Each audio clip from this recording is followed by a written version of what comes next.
Dr. Ken Druck has been a thought and program leader in the field of psychology for over 35 years. His innovative work in the psychology of men, parenting, organizational effectiveness, relationship intimacy resilience, coaching and healing after loss have been featured regularly in national media, including CNN, Anderson Cooper, personal fave, Oprah, and Larry King Live. Ken has been written up in publications like the New York Times, USA Today, Wall Street Journal, and Chicago Tribune, and his original writings appear weekly on distinguished internet sites, including mariashriver.com. Care2, Dr. Oz's sharecare.com. Ken is the recipient of the prestigious Distinguished Contributions to Psychology, Visionary Leadership, and Family Advocate of the Year awards for his work with families, individuals, communities, and organizations. As a founder of the award-winning Jenna Druck Center, and author of numerous books and CDs, community leader and president of Druck Enterprises Incorporated, Ken's contributions have made him one of the most sought-after speakers, coaches, and consultants in the nations, and we are thrilled and so lucky to have him. So if you'd please give him a warm welcome. Thank you, Susan. Thank you, Susan. All right. This is the spot towards the end of the day. That speaking spot where you are saturated. It's like if anybody else expects me to push anything into my head, it's going to fall off and roll down the aisle. So welcome. I'm so glad to be with you. And I encourage those of you who are in the back to spend the next half an hour with us, to move up, find a comfortable chair. Let's be a family. Let's be a healing community in this last chapter of an extraordinary day together. Yes? So move up. Everybody move up. Settle in. We're only going to indulge a few more minutes of your time to talk about some very critical things that are going to hopefully pull all of the parts of this day that have been so important for you together. That's my job, is to help you take the gems, the most important parts of today for you. Because I can imagine you going through the day and your heart has lit up and tears have fallen and confusion has flooded you at moments. That you've been through the full spectrum of what we go through as people. But there are some gems waiting for all of us to say, what is it that I want to most take from this day? What will nourish my soul that I realize today? Now, on that menu, there could be lots of things. It could be that you've decided that there is greater self-compassion that you could be using on yourself. How many of us are so well trained in kicking ourselves when we're down? What's the matter with you? Get up. Dust yourself off. All the cliches, all the things we can say to ourselves. We're not enough. That wasn't good enough. It should have been better. Who knows what in the spectrum of self-critical thoughts each of us has brought to this extraordinary day. So maybe you've decided, you know what I want to take from today? I want to pull together the whole idea that my practice in life is going to be the practice of self-compassion. Maybe on your menu of what I take from today is a deeper sense of hope. My talk was entitled Hope Loves Company, and I'm going to tell you how we came up with that title a little later. But maybe you've decided, you know what, I need to do some better management of my hope quotient. I allow myself to be too easily pulled down into despair. I allow myself to be too easily discouraged, disheartened, dissuaded, taken off track. And I need to nourish and feed and strengthen my sense of hope. And aren't we all here because hope loves company, not misery? I'm going to tell you that story to start with. But I'm going to tell you a couple of stories to begin. The first story I want to share with you is that the beginning of my career, I was a young psychologist in Colorado. I was the director of a community mental health center. And we were out in the middle of nowhere, southern Colorado.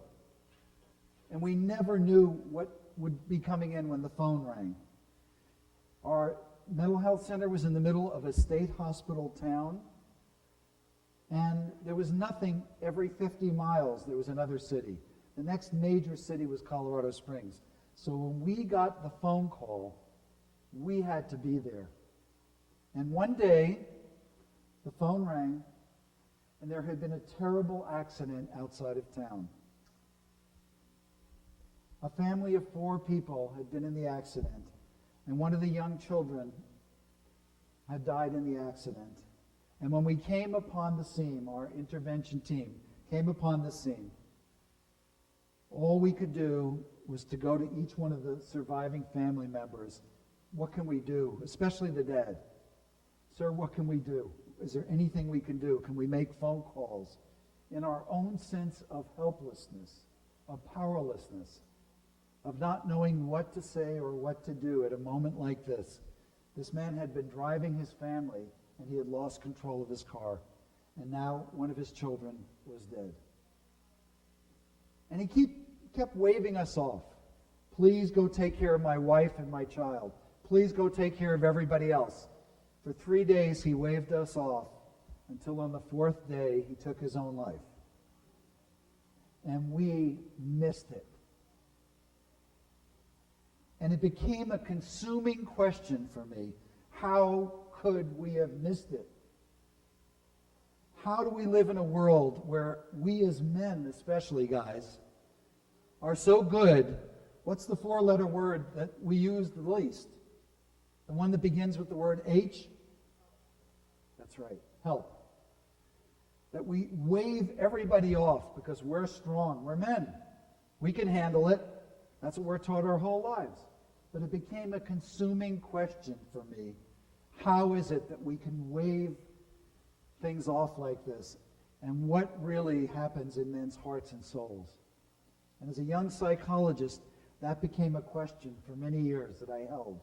I ended up writing a book called The Secrets Men Keep and doing a lot of research. My doctoral thesis was actually on that. Fast forward. I'm now moved out to California. I'm out here in the sunshine. And my life is completely blessed. I've got my kids with me. My youngest child, my daughter, fell straight through the cracks. Learning disabilities, in with the wrong kids, struggling with a little bit of depression. My oldest daughter is a superstar. She's the president of her class. She's taking the world by storm. And she says, Dad, I want to go and I want to have the adventure of a lifetime. There's a program called Semester at Sea. And they take us all over the world on a ship. We get to visit these great places. And don't worry, Dad, I'll call you from every place and I'll tell you what's happening and what's going on. So here I've got an at-risk kid at home, and I've got a daughter taking the world by storm. And my daughter calls me from everywhere around the world, and I put that little, remember when the tape machines, you could record, you push a little button and it recorded the conversation? So I taped every conversation home. Dad, I can't believe it. We're going to go see the Taj Mahal tomorrow. It's the eternal symbol of love in the world. I can't believe it. I'm going to be there. I'm going to watch the sun come up over the Ganges River, where all the wise and holy people come to die and babies to be born. And 2 months later, my phone rings, and my daughter has been in a fatal bus accident. and my life as I knew it ended. No matter what else had happened, my normal, my old normal, was gone forever. How many of us can relate to that? On a dime, somehow, our old normal is gone forever. We've either suffered a life loss because somebody precious and dear to us is gone. And we can't wrap our hearts and minds around, how could this have happened? How could life be so unfair? What did I do or what didn't I do? If we haven't suffered a life loss, how many of us have suffered a living loss? Now, you heard in my introduction that I'm writing for Maria Shriver. Maria Shriver was very interested in this concept of living loss. What's a living loss? How about a divorce? Would that be a living loss? Your heart feels like it's ripped out. Your blueprint for having a loving relationship is gone, obliterated, and you're standing in the ashes of plan A, trying to gather the strength and the courage to go on and start creating a plan B or C. What else is a living loss? How about a diagnosis of cancer? How about a diagnosis of bipolar? How about a diagnosis of depression? How about losing mental health? Because I will tell you that standing in that moment, that unspeakable moment of pain, and finding out from a phone call that my daughter had died, the light of my life was gone, all I felt was that it was over. My life as I knew it was over. And a part of me truly did die. And you know what? Let's stop fooling ourselves. When our hearts are broken or ripped out, a part of us does die. But guess what? There's another part of us. There's more of us. The part of us that's still walking around. For a while, we're going through the motions, aren't we? We're faking it until we make it. Because we can't summon the strength. We don't know what to do. We have no blueprint for how to go on. But somehow we live to fight another day. We fight to live another day. We fight our way back into life. And in a minute, I'm going to talk about how we do that, and how I did that, and how I've done that. Because in the beginning of a living loss or a life loss, we are devastated. All the wind is taken out of our sails. And somehow we have to have the faith and the hope that there is something more than this pain. There is fullness behind this emptiness I feel. Somehow I can go on. No, I don't get to play God. Now I get it. And all my arrogance and my sense of entitlement that if I just do all the right things, everything will work perfectly in life. If I just work hard enough, everything will go perfectly in life, right? As we lose all arrogance and all sense of entitlement, and as we're standing in the ashes, how do we summon the strength and the faith to begin to go on and to fight our way back into life? Well, the first thing I realized was that there are two ways that we honor those that we love, or that we honor ourselves if we've suffered a life loss or a living loss. The first thing, our own survival. Survival is an honoring. It's a form of honoring. Learning self-care. Practicing self-compassion. Looking for and asking for help, because I would not have made it. I would not be standing before you. I would never have created the Jenna Druck Center if I had not had support around me. So giving ourselves permission to find support that's relevant, that's helpful, and to even, if somebody's offering support that we don't need, to say, no, thank you. This is not exactly the support I need. This is a little less than the support I need. having the strength to say that. So we do it through the first honoring, which is our own survival. Because many of us are struggling and suffering, and we don't know how we're going to make it. We don't know if we're going to make it, if you're like me. Okay? And we need a plan, which is the next thing. We need a plan for how we're going to do this. That's what today in